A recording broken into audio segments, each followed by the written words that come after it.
Tonight, Hilary Mutyambai, another intelligence man, to take over as Inspector General of Police.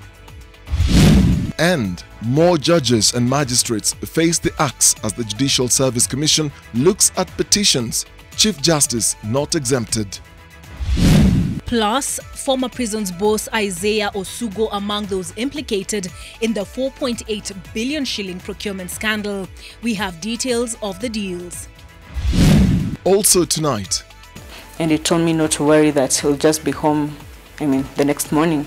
Lynette Karemi mourns the death of her husband who was coming home to bury her mother. NTV Tonight with Dennis Okari and Olive Burrows. Thank you for joining us. Our sign language interpreter tonight is David Agondoa. We start with some new nominations and appointments. Hilary Mutyambai has been nominated for the position of the Inspector General of Police to replace outgoing police boss Joseph Boynet, who has also been appointed for the position of Chief Administrative Secretary in the Ministry of Tourism and Wildlife. Until his nomination, the little-known Mutyambai served as Assistant Director at the National Counterterrorism Center. He will be vetted by the National Police Service Commission before he can be formally appointed. NTV's Kemi Jungu reports. Hilary Mutyambai has been working at the National Counter-Terrorism Center, a multi-agency instrument for the coordination of counter-terrorism efforts domiciled at the Executive Office of the President. He was an assistant director where his work involved policy formulation and identifying gaps in counter-terrorism. His elevation comes as a surprise against bigger and more established names in security who are the likely candidates for the top job. He will be appearing before the National Police Service Commission for formal vetting before he takes over from Joseph Boynet, who concluded his 4-year term. Boynet will join the Ministry of Tourism and Wildlife as the Chief Administrative Secretary. The President has also nominated Wycliffe Ogalo as the Commissioner General, Kenya Prison Service, Brigadier John Migui Waweru as the Director General, Kenya Wildlife Service, and Brigadier Vincent Naisho Leona as the Director General, Kenya Coast Guard Service. The National Police Service has also been reconstituted. The chairperson of the commission will be Eliud Ndungu Kinuthia, while other members will be Lilian Mutio Kiamba, Eusebius Karuti Laibuta, Naftali Kipchirchir, Alice Otieno Owala and John Tentemo Olemoyaki. Parliament already approved the commissioners who will be responsible for vetting the Inspector General, who will be in charge for a fixed non-renewable term of 4 years. Ken Mijungu, NTV. Immediate former Commissioner General of Kenya Prisons, Isaiah Osugo, is among senior officials at the correctional facility who face possible arrest and prosecution over the alleged 4.8 billion shillings arms procurement scandal. A firm associated with a sitting senator is among companies that were fraudulently awarded tenders worth billions of shillings by the Tender Evaluation Committee. NTV's Seth Olale with those details. Isaiah Osugo, who until Wednesday evening was Commissioner General of Kenya Prisons, has been subjected to disciplinary proceedings which include possible arrest and prosecution. Osugo, alongside Kenya Prisons Chief Finance Officer Sarah Kirandi, Head of Procurement Unit Mageto, and 5 other members of the Tender Evaluation Committee are being held accountable for issuing irregular contracts amounting to 4.8 billion shillings at the correction facility. An internal audit has revealed how 10 classified companies were irregularly awarded contracts for supply of assorted security items worth 4.8 billion shillings through gross violation of the Public Procurement and Asset Disposal Act 2015 and the Public Management Act 2012 from the initial stage of planning, budgeting, tender adjudication and award. Fire Trust Systems received the largest tender award amounting to 2.2 billion shillings.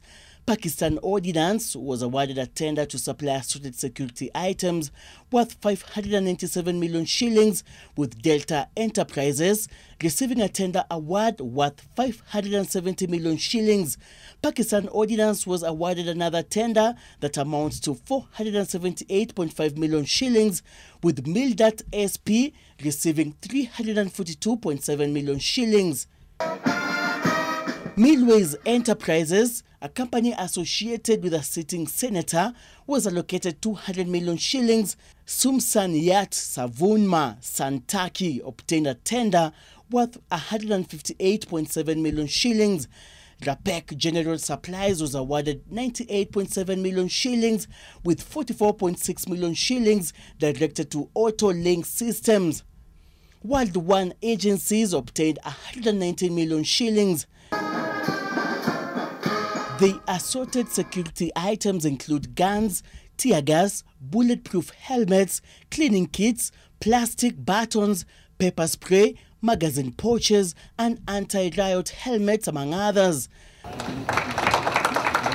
An internal audit established that the tendering process was not fair, open and transparent, and that the alleged processes were pre-designed in favor of specific bidders. It has recommended that 4.8 billion shillings worth of irregular contracts be cancelled and the matter be reported to investigating agencies. Ethics and Anti-Corruption Commission submitted the investigating files to the Director of Public Prosecution, Nurin Haji, for necessary action to be taken against those implicated. Source within the ODPP has indeed confirmed that the files are being finalized before arrest and prosecution of the entities and persons involved be directed. Seth Olale, NTV, Nairobi. More judges and magistrates could face the sack after the Judicial Service Commission began scrutinizing petitions filed seeking their dismissal. The commission has already fired 5 judges, with more facing accusations of taking bribes to influence judgments, colluding with parties in cases and presiding over cases outside their jurisdiction. The accusations revealed soon after 4 Supreme Court judges had a petition filed against them. NTV's Silas Apollo with those details. Fresh allegations have been filed against a number of judges and magistrates of both superior and lower courts in the country, all who face accusations of abuse of office and colluding with parties to influence judgments. The accusations come even as the Judicial Service Commission said it had dismissed 5 magistrates who were found guilty of abusing their offices and the privileges that came with their positions for personal gain. Justice Joseph Mutava is the latest of the judges to be sacked after the Supreme Court dismissed a petition he had filed to challenge recommendations by a tribunal that recommended his sacking. JSC, in a statement released after its first sitting this year to look into the allegations, said it has received at least 69 complaints against judges of superior courts. Of the 69, 13 were admitted to hearing, which commenced yesterday. Another 18 petitions, says the JSC, are at an advanced stage. The revelations by the Commission follows a request by a city lawyer seeking the dismissal of 4 Supreme Court judges, Jackton Ojwang, Njoki Ndungu, Smokin Wanjala and Mohammed Ibrahim. The 4 are accused of taking bribes and colluding with parties to uphold the election of Wajir governor, despite overwhelming evidence that showed that his election was flawed. The bribe, says the petition before the JSC, was facilitated by Eldas MP Adan Kainan and Chief Administrative Secretary in the Ministry of Environment, Mohammed Elmi. Besides the 5 judges who were dismissed for gross misconduct, 3 staff members of the judiciary have also been dismissed in relation to seeking to influence tendering process and also absconding duty. The accusation against the magistrates range from issuing mandatory ex parte orders leading to demolition of property, having huge unexplained monies deposited into their personal bank accounts, and running personal businesses that resulted in conflict of interest. Some have also been accused of assigning themselves matters before other courts, overturning high court orders, altering proceedings, unlawfully releasing accused persons in custody, and releasing accused persons without approval of sureties. The fresh allegations against senior officials of the judiciary follows an increasing onslaught on the courts, and which Chief Justice David Maraga has on several occasions asked those with evidence to table them for action. Some of the harshest critics of the court include Senior Counsel Ahmed Nasir Abdullahi, who have accused the 4 Supreme Court judges of receiving bribes to influence the judgment. Corruption is endemic in our country. It is there even in the judiciary. For us to succeed and reduce it, every Kenyan of goodwill has to say no to it. JSC also announced the promotion of 12 senior principal magistrates to the position of chief magistrates, 17 principal magistrates to the position of senior principal magistrates, and 46 senior residence magistrates to principal magistrates. Silas Apollo, NTV. And still in the courts, a fresh petition has been filed seeking the removal of Chief Justice David Maraga from office over claims of gross violation of the Constitution. The petition, which was filed by one Yusuf Ibrahim Dimbil and which has been received by the Judicial Service Commission, accuses Maraga of attending political rallies, employing people from one ethnic group to the judiciary, and making utterances that are unconstitutional. The petitioner argues that by attending political rallies, the CJ has violated public trust. Maraga is also accused of proposing the bypassing of vetting of the nominee for the education docket, George Magoha, an accusation that Maraga has denied before and termed malicious. Maraga is also accused of going against the spirit of fair trial when he quoted what the petitioner termed as an extract from a decision yet to be released during the ruling of the presidential petition that nullified the election of President Uhuru Kenyatta.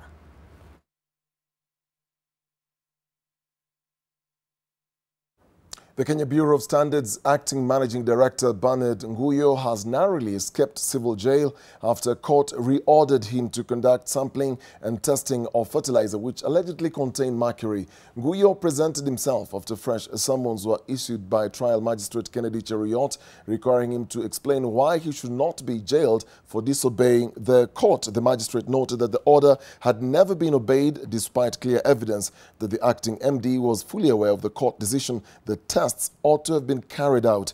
Nguyo said the consignment in question is under seal by KRA and not KEBS. The court has ordered the taxman to facilitate the access to the warehouse by removing the seals for retesting be done on March 26th and March 27th.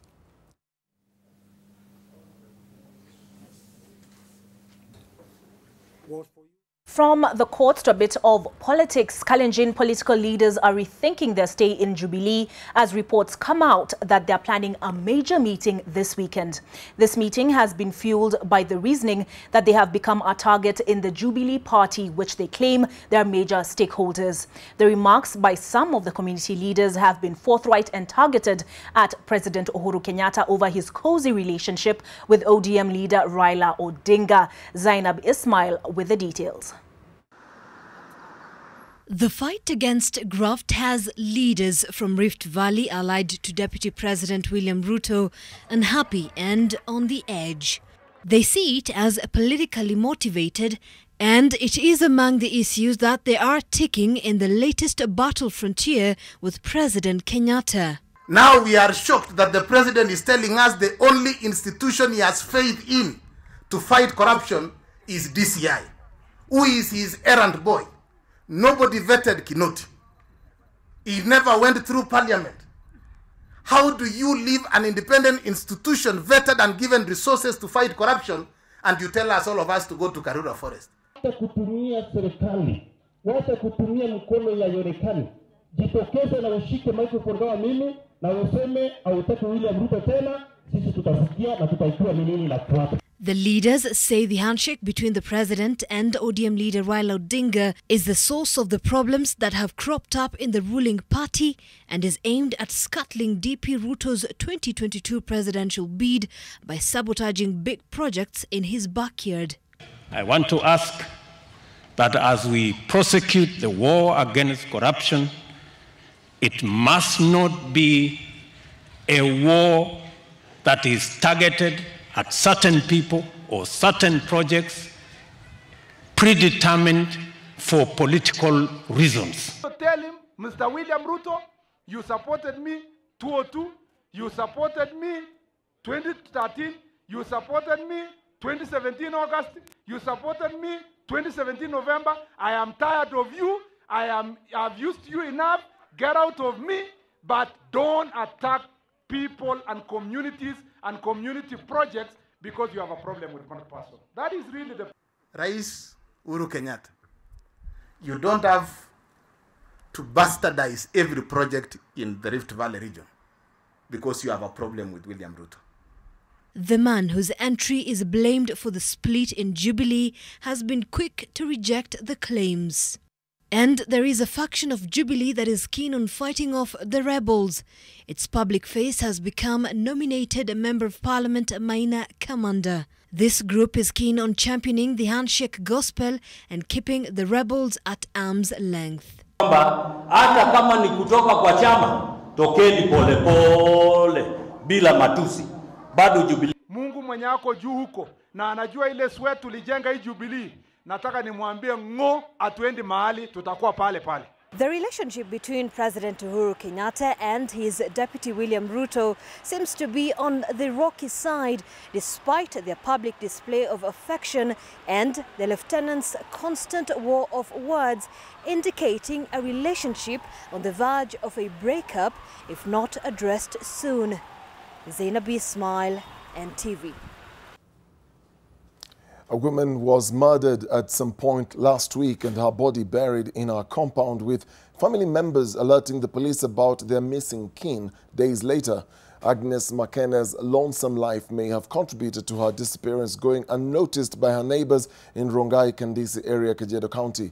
Charity Mwangi reports on the murder that has left area residents bewildered. The presence of police here and the identifiable forensic officers' boots on the ground was a clear sign that the search for Agnes McKenna had ended in tragedy, to the regret of many of her neighbors. They were here to exhume the body early Tuesday. Mama Jeswa alikuwa mtu mzuri, kwa anakujia huku maziwa na anatupea kazi kidogo kama ya kufyeka huko. Nimekaa hapa sijamuona akiwa na maneno na watu. Mama alikuwa tu mpole, anafanya kazi zake. Although hakuwa anaongea na watu sana. Sasa story yake mingi huwezi kuwa unaijua. Alikuwa na kijana kwa boarding, kwa shule anasoma. Sasa venye tulisikia sijui ni amepotea, sijui kumeenda aje. Sasa tu kujua venye kulienda. Sasa nasema watu wenye walifanya kitendo kama hiyo ni mbaya sana.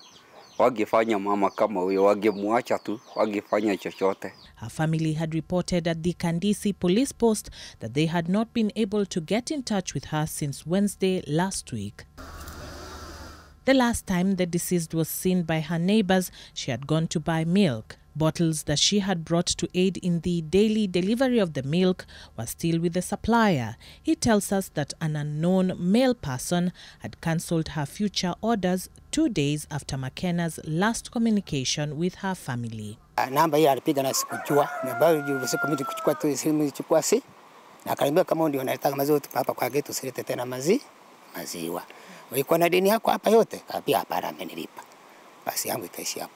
The chilling conversation with the unknown man was the last the milk vendor had of his customer, that raises suspicion of a possible attempt to cover up the murder.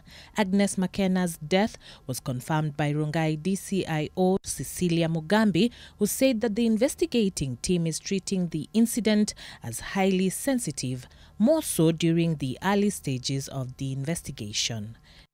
As we sit now, we have been able to exhume a body of a lady suspected to be the one that was missing. That was yesterday on the 12th through the pathologist, and the body has been moved to Kenyatta University mortuary, pending post-mortem today. Agnes McKenna's home has now been left deserted following the exhumation of her body yesterday. Investigations are now ongoing to determine exactly what happened here. Charity Mwangi, NTV. Now for the latest on the Ethiopian Airlines plane crash. Imagine the pain of suddenly losing a mother to a short illness, and before burying her, another tragedy robs you of your husband. This is a reality that Lynette Karimi is grappling with after the Ethiopian Airline plane crash took away her husband just a week to her mom's burial. NTV's Brenda Wanga spoke to the young widow and an aging father, both mourning a tragedy that has altered the course of their lives. Her smile tries to mask a pain that is hard to suppress. Lynette Karime is mourning not just one, but two very dear people to her. You can only be dealt like too many blows at a go, because it was just 2 days after my mom's passing. When her mother died, she leaned on her husband, Cedric, to help her get through the period of loss. Cedric did more than just support his young wife through encouraging messages like this. He hopped onto a flight out of Washington to come be with Lynette as she bid her mother goodbye. So we discussed about that, and he told me not to worry, that he'll just be home, the next morning. True to his word, he boarded a plane out of Washington to Nairobi via Addis Ababa. As is their tradition, Lynette inquired from her husband whether he had landed in Nairobi when his flight was due. Unknown to her, that flight ET302 that was bringing her husband home had gone down in the Bishoftu Plains, taking his life and that of 156 others. And I couldn't believe that another person that I so much loved could still be leaving me. So I don't know if I can describe what I did or what happened to me. But Lynette wasn't the only one eagerly waiting for Cedric's arrival. Back in Kakamega, Mzee Thomas Govedi was preparing to travel to Nairobi to accompany his son to his in-laws' burial. The news when it came was devastatingly painful, and it still is. Ndio nguzo yetu, ndio taa yetu. Ndio mulezi wangu, ndio analea. Vipi niko hivi? Kama nilikuwa si yeye, nilikuwa nimeshakufa kitambo. Cedric was a student at Georgetown University, where he was just 2 months shy of his graduation. His wife and family were preparing to join him in celebrating the achievement of a lifelong dream. Now, the next flight they will be taking will be to Addis Ababa to hopefully bring his remains home for burial. Ata kidole, nini naona wananiletea. He had such great and big plans for his baby, so I'm just hoping that I'll be able to step up and deliver for the baby, or give to the baby that and more. The last 2 weeks have been trying for the family of the late Cedric. They lay his mother-in-law to rest this weekend, and then they begin the process of planning to give him a send-off that is befitting of his legacy and the impact he had on their lives. Brenda Wanga, NTV, Nairobi. And may God give that family enough grace to bear the pain as they grieve this moment. Some senators are urging the government to officially ban Boeing 737 MAX 8 aircrafts from flying in the Kenyan airspace. The legislators say the government should direct that Kenyan flags are also flown at half-mast as well, and declare a day of national mourning following the March 10th Ethiopian Airlines crash that claimed 157 lives, 33 of whom were Kenyans. A moment of silence at the Senate Wednesday afternoon in memory of 33 Kenyans who lost their lives in the Ethiopian Airlines flight ET302 crash Sunday morning. Since the tragic incident, over 45 countries have grounded or banned from their airspaces Boeing 737 MAX 8 aircrafts. And now, Senate wants similar action by Kenya and greater vigilance. There may be other airlines which may fly into Kenya, take off safely from wherever they're coming from, and then crash in Kenya, in the Kenyan territory. I think until full investigation is carried out, the Kenya government should express itself on this. Kenya Civil Aviation Authority to liaise with the Federal Aviation Administration for quick investigations to be carried to determine the cause of this crash. We in Kenya also need to be quite careful, because sometimes when we procure some of these aircrafts or other related equipment, people are not very keen on doing due diligence with regards to their own safety. The government has been called upon to take a national position following the loss of its citizens in the crash. I think the government should have declared a day of national mourning flown our flags half-mast for a day or two, and made a bold and categorical statement in support of the families of those who have lost their last loved ones. Investigators are still waiting for information from Ethiopian Airlines Flight 302's voice and data recorders, which could shed more light on an automated safety feature believed to have caused the crash. It is believed that flight ET302 came down in a vertical trajectory, slamming into the hillside in Bishoftu, Ethiopia, creating a deep crater. Experts continue to engage in the sensitive operation, looking for any piece of evidence. Similarities between the Ethiopian crash and Indonesia's Lion Air crash have focused attention on an anti-stalling system used in the new Boeing 737 MAX 8 aircraft. Mel Miendo, NTV. 22 minutes past the hour. We have more stories coming up after this short break.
Two AK-47 rifles, one SLR rifle, and assorted ammunition. Their small victory comes at a time when Kenya, along with her soldiers, continue to fight the war against terrorism within and across its borders as it supports AMISOM.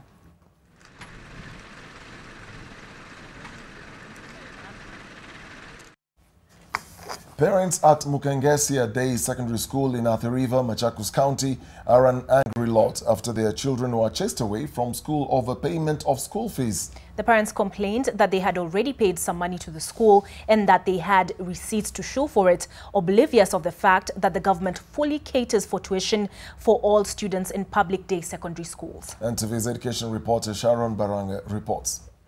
Do you know we have patients in the hospital? Parents at Mukengesia Day Secondary School are not on good terms with the school's administration. This is because at around 8 a.m. Tuesday, students at the school in Matungulu, Machakos County were sent home with their teachers. Here for since. Reason being, they had not paid 5,300 shillings for lunch. Others claimed the money was meant for school fees. At noon, some parents accompanied their children to the school demanding answers as to why their children were at home when they are supposed to be in class. On trying to question the teachers, some scampered away. It's 3,000 and some, around 3,600. Hata mimi saa ile mtoto amekuja nimeshindwa na nimeripa, nikasema wacha nikuje nione. Juu nimeshalipa hata receipt ndio hizi. Tuliambiwa tuende school fees. School fees. School fees ni how much? Ni 3,500. Other than complaining that their children had been sent away because of payment of fees, what these parents were not aware of was the fact that the government pays tuition fees for all students in public day secondary schools. This is not part of school fees. This is just an arrangement between the parents and the school administration to provide something for students to take at lunchtime. Is that when parents and the school administration agree, and probably one or two parents are not able, the children should not be sent home. The receipt the parents had did not specify what they were exactly paying for. The government introduced free day secondary schooling last year. It pays 22,224 shillings for every student each year. Sharon Baranga, NTV. That report by Sharon Baranga leads us to our next break. Julian Zamboko will be up next with business.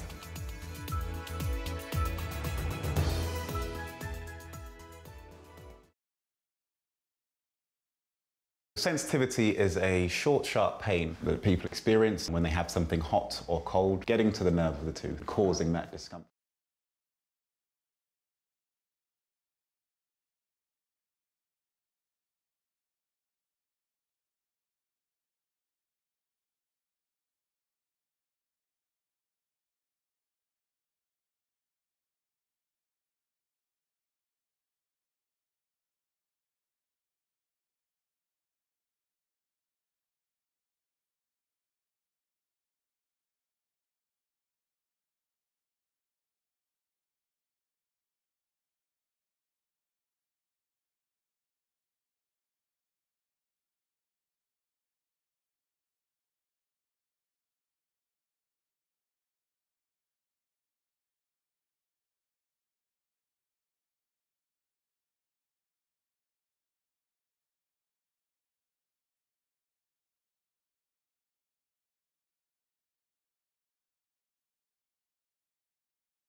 It's time to get down to business. Welcome, I am Julian Amboko. It turns out that Project Simba, which is the public-private partnership that Kenya Airways is seeking to enter with the Kenya Airports Authority, was meant to increase the number of jobs at JKIA from 950 to 3,000.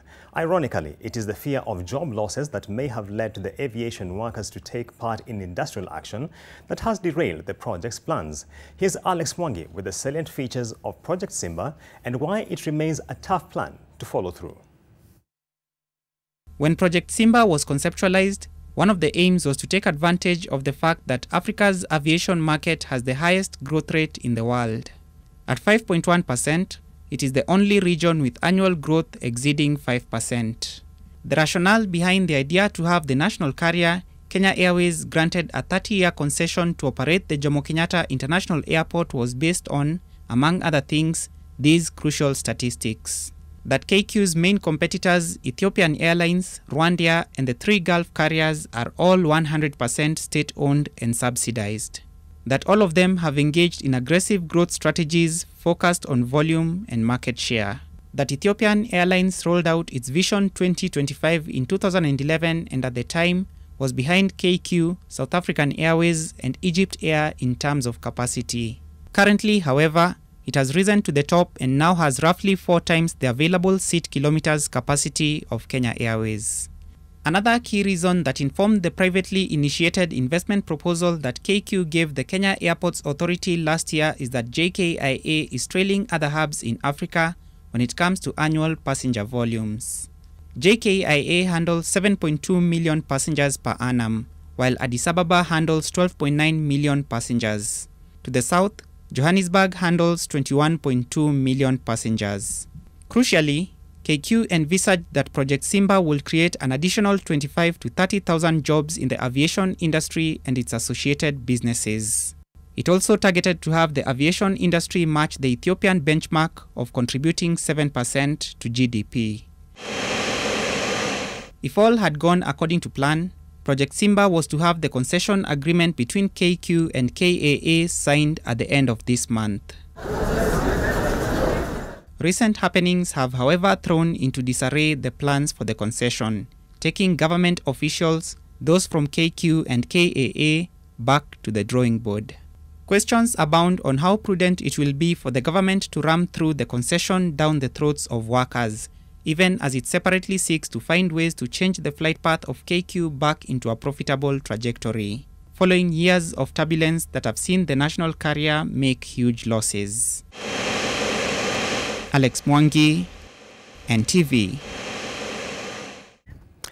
And away from matters aviation, let's move to the agriculture sector. An embattled sugar miller, Mumias, slid further into the lost territory, posting a 15.1 billion shillings after-tax loss in the year ended June 2018. The loss is 122% worse than the loss reported a year earlier. In the period under review, Mumias saw its impairment charges shoot from 2.6 billion shillings to 4.6 billion shillings, which was a key factor underlying the deteriorated performance in the period being reviewed. The miller also grappled with shortage of cane, registering 283,000 tons delivered, a 32% decline from the previous year.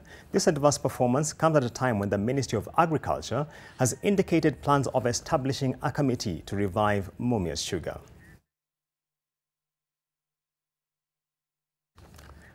And moving on, the government is proposing to scrap off some of the clearing agencies at border points to curb losses that businesses have been recording arising from delayed clearance of goods. Reforms in reducing the time of spent registering property, businesses and attaining construction permits have also been put forth. Lillian Kiaria with more details on the measures fronted in a clamor to ease the cost of doing business in the country. The high cost of transporting goods, tedious bureaucratic processes and expensive labor have been blamed for the frustrations the private sector faces when doing business. The government has now come up with a raft of policies to make the business environment more favorable.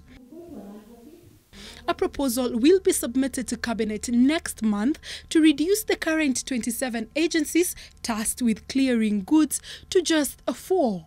If approved, the Kenya Bureau of Standards, Kenya Ports Authority, Kenya Revenue Authority and Kenya Railways will be the only agencies with a mandate to clear goods coming into the country. Registering a company used to take 3-4 months. Today it takes about a week. We want to cut down to 1 day. And this requires use of revision in processes, deploying of technology to make sure we can actually do that. Now, in the ports, the reforms, as I said, are all the ports within the country.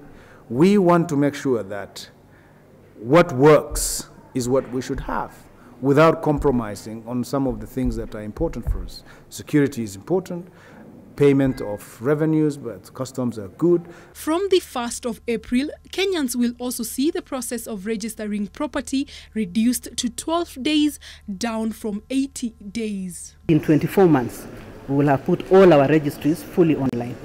However, full integration and full benefits from the system will take several years. But just the basic idea of putting systems online, that should happen within the next 24 months countrywide. But in Nairobi, we want to do it by the end of the year. While Kenyans' performance on the World Bank's Ease of Doing Business Index has tremendously grown over the years, a lot more needs to be done to make the regulatory environment conducive for doing business. Lillian Kierie, NTV. Now let's track back a little bit to matters sugar. And the government sugar task force members were met with resistance today in Kisumu County after sugarcane farmers voiced their frustration with the task force's failure to bring them money they are owed. It was the second day of public participation sittings, and the task force had sessions in Muhoroni and Homa Bay. Farmers in Diwa today lost their cool when telling the Sugar Task Force that they do not recognize it after it failed to include farmers in its membership. What the farmers want is their arrears. The president says that all farmers are to be paid, and nobody can cheat us that our arrears, Chemil Sugar Company alone, which is around 200 million, is what is waiting for supplementary budget. What about all these others? Which supplementary budget passed them? That is why we are annoyed. In Shamlil, a meeting that was seeking to encourage engagement between sugar farmers and the Sugar Task Force has been suspended indefinitely after farmers declined to take part until they are paid their arrears amounting to 200 million shillings. The meeting that was to be chaired by the head of Sugar Directorate, Solomon Odera, had to be stopped as efforts to calm the farmers failed. Sisi tunataka kuondolewe na maneno ya kuambiwa kuwa utauza miwa yako mahali fulani. Tunataka upewe fursa kuuza miwa yako mahali popote ambapo umepata ni vizuri kuuza miwa yako. The 60-member task force has been split into 3 groups and is expected to cover both the public. The task force will include the public engagement in Transmara Sugar Company, Kibos Sugar Company, Butali Sugar Company, Miwani Sugar Company, and West Kenya Sugar Company on Friday. Tomorrow, the team will be at Sony Sugar Company in Awendo, Migori County. Anita Nkonge, NTV. A new research by the World Tourism and Travel Council has revealed that the travel and tourism sector in Kenya grew faster, exceeding the regional average and that of other economies in sub-Saharan Africa. In 2018, the sector grew by 5.6% and contributed 790 billion shillings and 1.1 million jobs to the Kenyan economy. This rate is faster than the global average of 3.9% and the sub-Saharan African rate of 3.3%. The sector remained resilient in the first 2 months of 2019 as international arrivals continue to increase even after the Dusit terror attack. The Ministry of Tourism and Wildlife says this was enabled by the speedy action to arrest the attack, as well as relative calm in the political environment. The ministry now says it is looking to build on the momentum realized in 2018 when the country crossed the 2 million mark in international arrivals, bringing in 157 billion shillings in earnings. Our growth in January, and the siege attack happened in the first half of January. Our growth in January was 1%, so it stabilized the numbers between 2018 and 2019. So our numbers was 172,000 arrivals in January, and also in February 154,000. So there was a 1% growth in January and 1.7% growth in February. It's not only the hotel bill, it's also the oranges of the juice that I had this morning, or the salaries of the employees that they contribute to travel and tourism. It's the entire impact. On to matters digital employment, and youth under the Ajira digital program in the Ministry of Information Communication Technology will get transcription jobs in the judiciary in the proposed move by the government to digitize court proceedings. Ajira digital program is a government initiative driven by the Ministry of ICT to empower over 1 million young people to access digital job opportunities. We talk about digital jobs, as we talk about having our services online, as we talk about technology driving the way we do things, we need institutions like this that embrace technology to bring us also the necessary human capital that will help us achieve these objectives. Unemployment is becoming a crisis on its own. And it is through such programs like Ajira that we are able to alleviate the issue of unemployment. Ajira inasaidia sana kwa maana unafanya wakati kidogo na tena unafanikiwa zaidi. And finally, Kenya has been urged to focus more on public-private partnership model as a way of financing its project, as opposed to the short-term loans in order to sustainably develop its economy. That's part of the message of visiting French President Emmanuel Macron to Kenya, even as Paris woos East Africa in the wake of China's Africa expansion. Victor Kiprop with the details. Indeed, in furtherance of this agenda, we are greatly encouraged today that the PSA Group, the second largest car manufacturer in Europe, is set to assemble here in Kenya. And I'm happy to say that PSA Group commenced assembling the Peugeot 508 model in June of 2017 at the Kenya Vehicle Manufacturing Limited plant in Thika. We are deeply committed in working together with Kenya on different topics. First, security, counter-terrorism, and obviously the regional agenda. We discussed at length about the situation in the region. We work very well together on the situation, but we want to improve the cooperation in the region from a security and defense point of view. And it's obviously what we do through AMISOM in Somalia. But as well through a regional agenda, we discussed at length, and we will follow up. And we didn't have Victor Kiprop there, but we did get the details from the two presidents, and that wraps up the business bulletin tonight. Enjoy the rest of your viewing.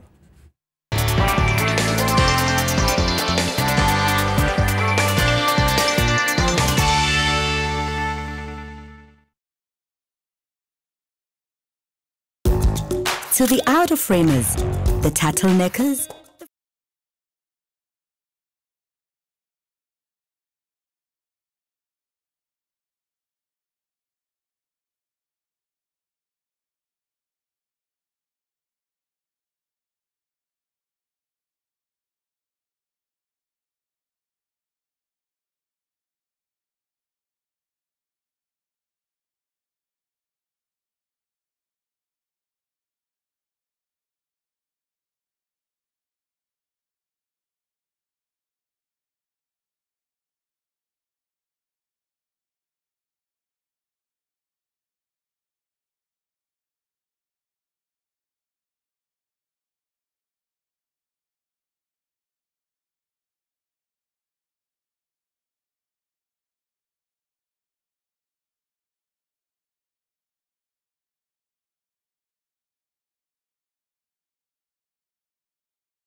Tonight. Now on to a story that has elicited a number of views online.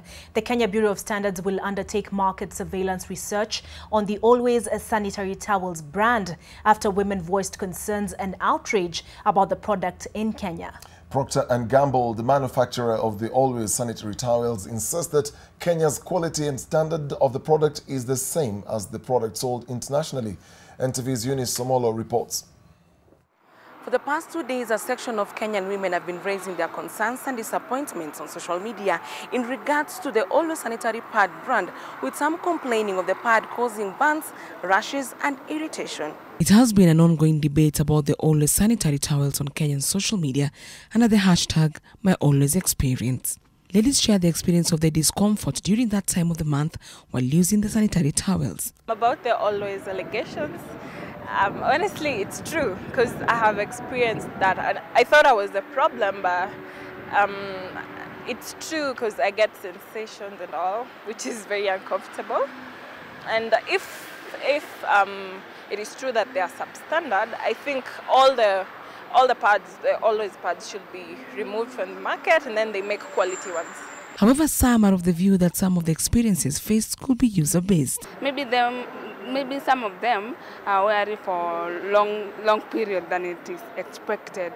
So what I should tell them, they should set their pants maybe 3 times a day. The consumers are now calling upon the Kenya Bureau of Standards to get to the bottom of the matter. Such concerns being expressed in social media will basically trigger us to undertake a specific market surveillance to establish if the concerns are actually based on the actual performance of the product, or maybe the concerns are not based on the quality of the product. They could be based about probably the use of the product.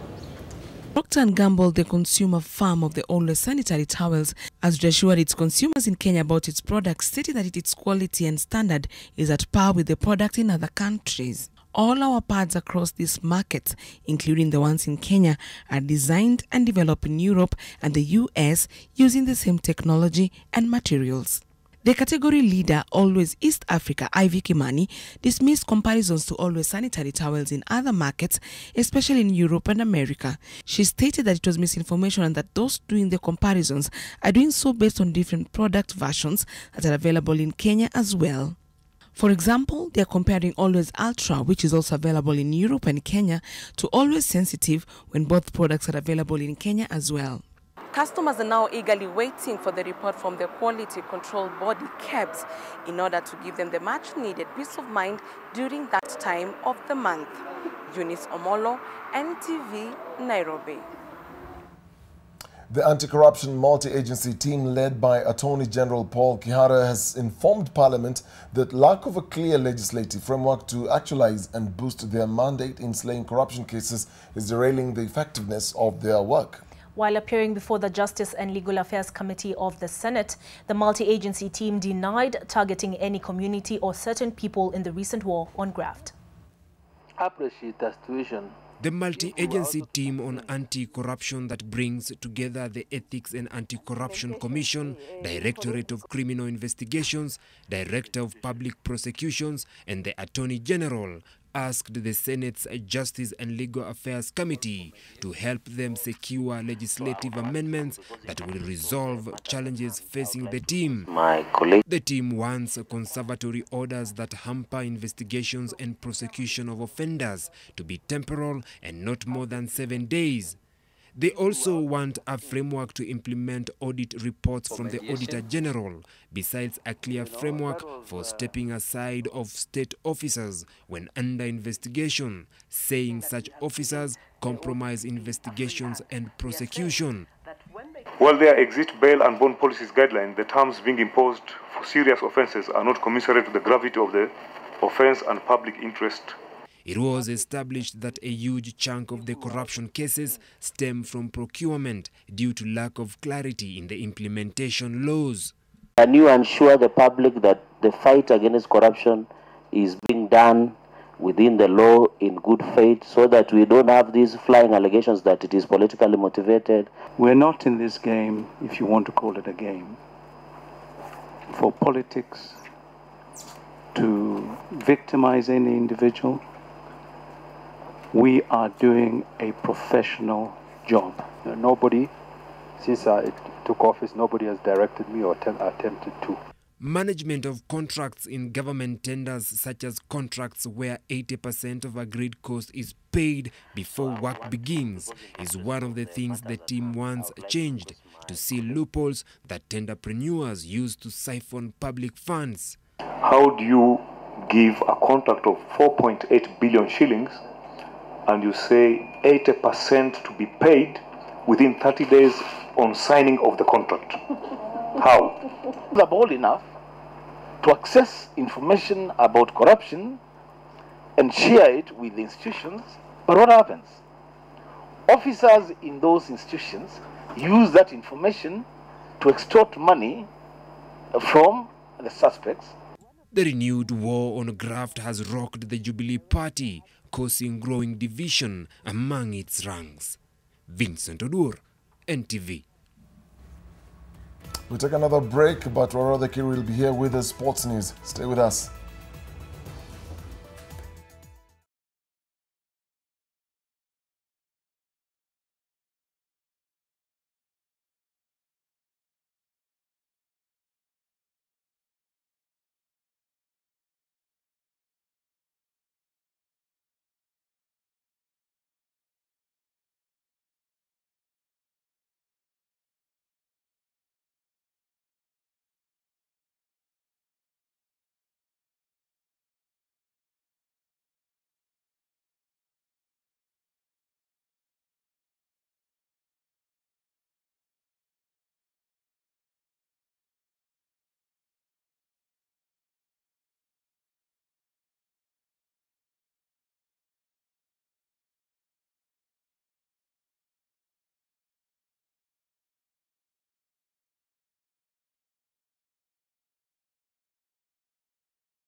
NTV Sports, I am Warotha Kiri. Following months of preparations, the magical Kenya Open gets underway on Thursday at the Karen Country Club. This is the first time Kenya is hosting a European Tour event, following a pledge by President Uhuru Kenyatta last year. At the conclusion of the Kenya Open, Greg Snow will be the local favorite as Kenya aims to reverse years of disappointment at the tournament. Sean Kadovilis walked the greens during today's Pro-Am and reports from Karen.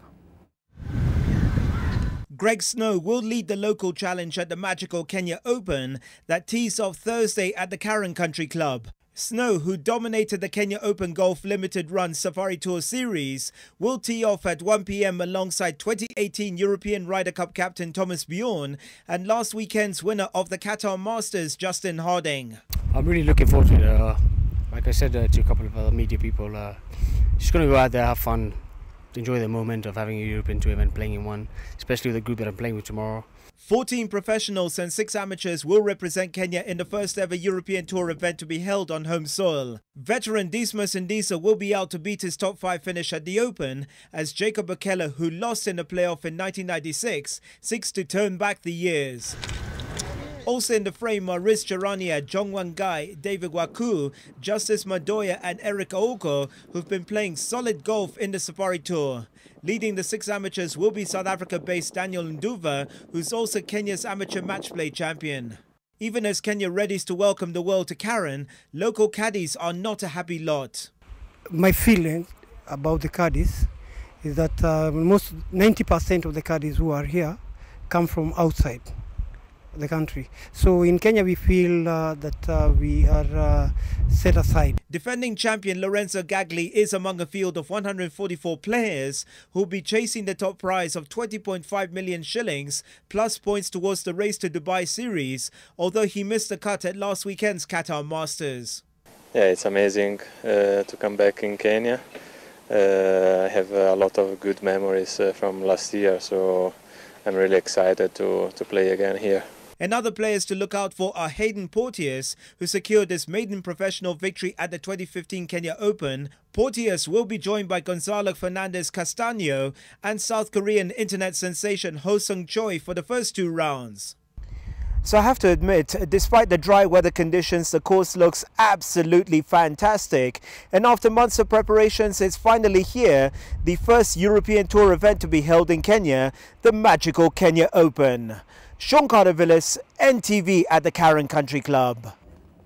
4 days of golf under 20 million shillings. That's the prize for the winner, if only some of us could swing the golf club. And on to football, and a full buffet of National Super League matches was on the menu on Wednesday across the country. Eldoret Youth made home advantage count, while chaos seemed to follow Gusii-based Shabana.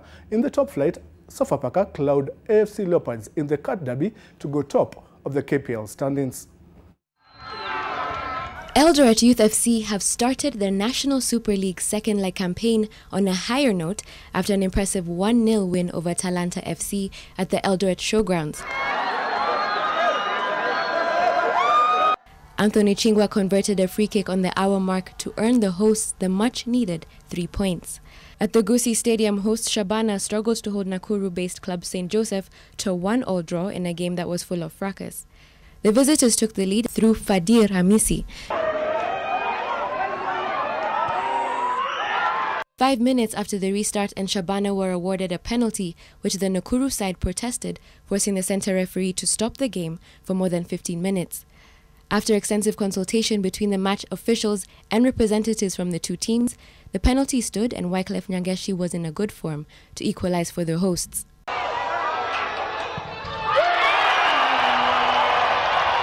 In a pick of other NSL matches Wednesday, Wazito twice came from behind to beat Nairobi Stars 3-2 at Camp Toyoyo. There were 3 Kenyan Premier League matches played Wednesday afternoon. Sofapaka secured a 1-0 win over AFC Leopards to climb to the summit of the KPL, a point ahead of Bandari.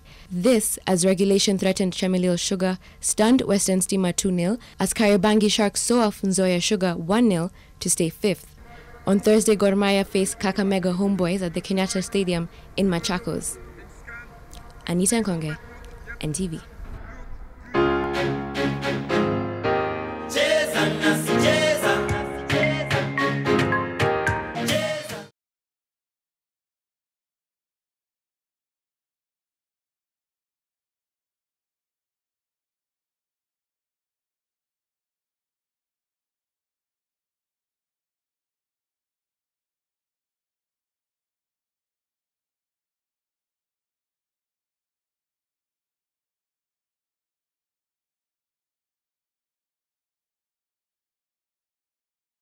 And the National Sevens rugby team faces relegation. Meanwhile, CAF officials are in the country to mourn veteran football administrator Hussein Swaleh, and martial arts action unfolded in Nairobi and Mombasa. Details of these stories in our local sports roundup.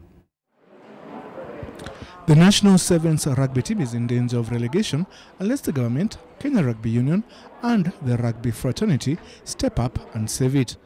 After a dismal performance in the series, Shujaa now lies 14th with 18 points, just 4 above Japan, who occupy the last and relegation spot.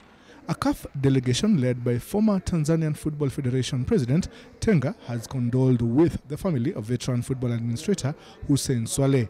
Swaleh, who once served as the Federation's General Secretary, died in the Ethiopian Airlines crash on Sunday on his way back from serving as a CAF appointed match commissioner in Ismaili's CAF Champions League match against TP Mazembe. He was a committed football administrator. He lived most of his adult life serving football. We are very, very grateful for his services. Kenya Navy are the winners of the annual Kenya Defence Forces Taekwondo Chairman's Cup that was held at the Moi Air Base in Eastleigh. The Mombasa-based team was a class ahead of the other disciplined forces teams, bagging 19 gold medals. In second was Engineering Battalion with 5 gold, while Kahawa Garrison with 3 gold completed the podium places. Hosts Moi Air Base were last. Still on martial arts and Coast Judokas through the association, Coast Judo Association are urging the county and national governments to provide support so as to see the sport expand within the coastal region. Speaking at Kadaina Judo Center in Kilifi during preparations ahead of a trip to Rwanda for the Judo East Africa Championship, the officials lamented that lack of equipment was hampering their nurturing of talent at the coast.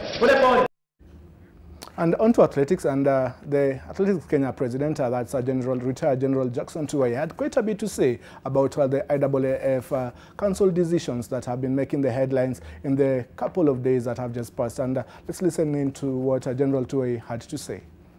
Really not, because we have not given our opinion. We have not been asked. At least I have not seen. Whatever belongs to CAA, please leave it until we discuss at the CAA level. Because really, if I talk about that now, I don't know what will come about that. I don't think it would be fair to do away with the under 18, even at the continental level.